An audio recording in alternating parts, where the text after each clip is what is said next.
So lately, I've been online looking for one particular turbocharged Acura to scoop up at an ultra deal of a price. Ladies and gentlemen, that is the fantastic first-gen Acura RDX Turbo. I've talked about the ZDX looking like an alien, but to be honest, the RDX predates that, and I think it is the original alien-like Acura crossover SUV thing. Debuting in 2006 at the New York Auto Show, the first-gen RDX was, I believe, the first turbo factory Honda with VTEC in North America. Hey, that's pretty dang cool. Powered by a K23A1 turbocharged four-banger, unique to this car, by the way. No Honda since or before ever had this engine, producing an impressive 240 horsepower and an even more impressive 260 foot-pounds of torque. I bet a lot of y'all didn't know that this was a K-Series. Nowadays, K-Series are like the biggest and baddest thing you could think of when it comes to Hondas. Like, everyone loves K-Series. You can do anything with a K-Series. Well, the first-gen RDX Turbo has a K-Series. Like I mentioned before, the K23A1 featured VTEC, and it was one of the only luxury four-banger SUVs in its time in classic small engine Honda fashion. Honda's variable turbo on this car reduced lag at low RPM, and the RDX even featured a top-mounted intercooler, kind of like a Subaru, but except it gets air fed in from the grille. Made it to the Turbo K-Series was a 5-speed automatic transmission with paddle shifters and Acura's SH all-wheel drive system.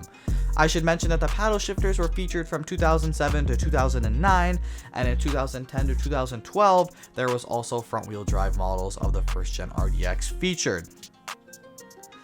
I think the daily use factor of these cars is super high, and it's still like low-key cool. You could slap on an exhaust, an intake, a blow-off valve, and heck, I'll let you guys in a little secret if you didn't know, they make Hondata for these first-gen RDXs, so you can take these cars to the extra mile.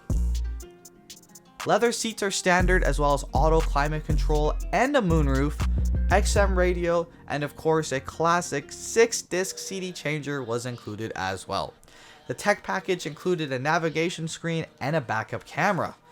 And instead of the basic 7 speakers that come on the base models, the tech package included 3 more for a grand total of 10 banging speakers. The first-gen RDX was the second Acura to feature ACE, or Advanced Compatibility Engineering, which basically means it's a super safe vehicle and will absorb energy in an impact very well. The RDX was given a 5-star rating for safety in most collisions, with rollovers being the only 4-star. I think that's a common thing for like crossovers and SUVs though, right? Overall, that's just another reason to own one of these. Super safe, you can trust in your first-gen RDX. In 2012, the first-gen RDX was sent off with nothing too special that I could find, and here the K23A1 was put to rest. Some of you may think a turbo engine may be unreliable, but I found very little about this car giving anyone any sort of issues. You gotta remember, it is a Honda product at the end of the day. The first-gen RDX is a super cool little nugget that honestly no one talks about anymore, as the RDX nowadays is this big luxury SUV, whereas its roots are this more peppy CUV. Like, in my opinion, the first-gen RDX is way more performance, like just that Acura oriented. I don't know how to describe that, but it just has that life in it that the newer RDX lacks, of course, because the newer RDX is trying to accommodate to families and such. Let me know your thoughts on the first-gen RDX in the comments below. I know all you owners love these things. Hit that like button, hit that subscribe button if you enjoyed, and I'll see y'all in the next video. Thanks for watching once again, and peace.